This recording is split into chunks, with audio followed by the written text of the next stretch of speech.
Let's pivot now to the home industry because new U.S. home construction retreated for a fifth month in January to the lowest level since June 2020. And of course, this comes as elevated mortgage rates continue to keep a lid on housing demand.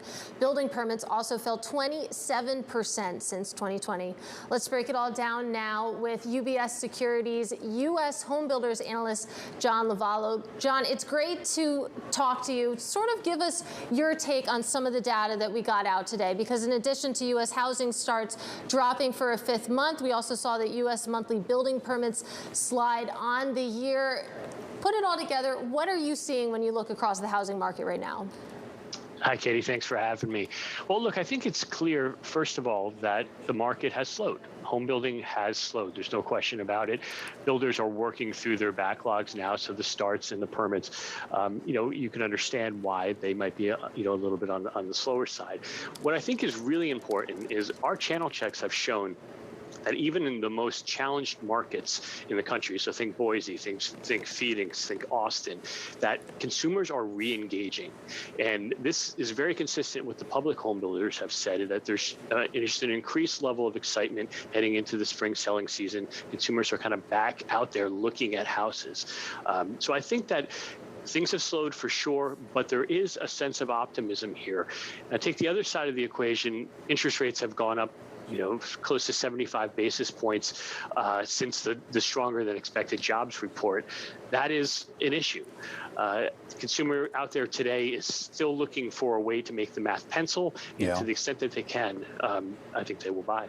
Well, I am curious, though, too. I mean, when you look at how persistent mortgage rates have been, there's been a lot of anecdotal evidence that, at least when it comes to new home sales, you are seeing builders try to offer concessions in a way that effectively gets the mortgage rate that the actual buyer ends up paying down on an effective basis. Any credence to that? Yeah, absolutely. I think that there's quite a few incentives that are in the market right now. It started off with rate buydowns, which you alluded to, but I think that we're actually seeing home price cuts at this point, anything that can make that math pencil. Keep in mind that we are covering production builders. Their job is to sell homes, and they are going to find the clearing price to do so. So that's just part of the challenge. And John, I'm looking through your notes, and you point out that January was the first increase in home builder confidence over the past 12 months. And again, just squaring that with the data that we're seeing when it comes to, new U.S. home construction, it seems a little bit unintuitive. But is that how these sort of cycles typically go? It's a great question, Katie. Look, a couple things.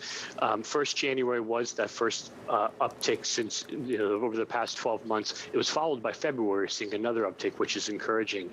Also, I would tell you that January Google home searches for new and existing homes were up 25% month over month, which shows sort of normal seasonality. Now, keep in mind that this is a very early cycle sector, and these are very early cycle stocks. So they're going to react faster than we're seeing it in the economic data. They're going to move before that. In fact, they were discounting the downturn about a year ahead of we actually started seeing it in the numbers. So when we talk about the idea of activity, and of course we're heading into what is traditionally supposed to be a strong selling and buying season for homes in the springtime here, is there a sense that what we end up with regards to that market is maybe reflective of maybe what we had, I guess, during more normal times, or are we still going to see those distortions through 2023? Yeah, great question. I mean, look, I think we're going to see a more tame spring selling season this year. I think that's for sure.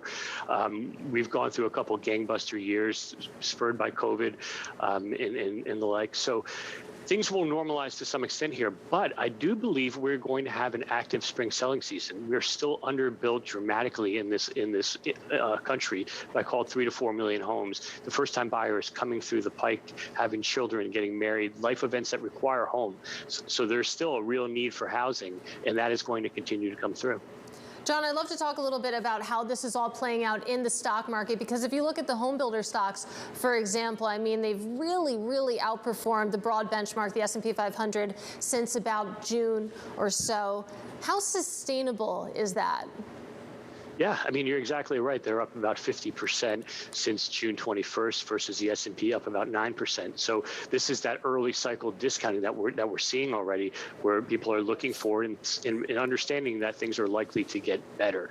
The stocks, is it sustainable? We believe it is. The multiples are still very undemanding. On a PE basis, you're looking at stocks that are trading between 8.5 and 9 times. On a price to book basis, just over book value.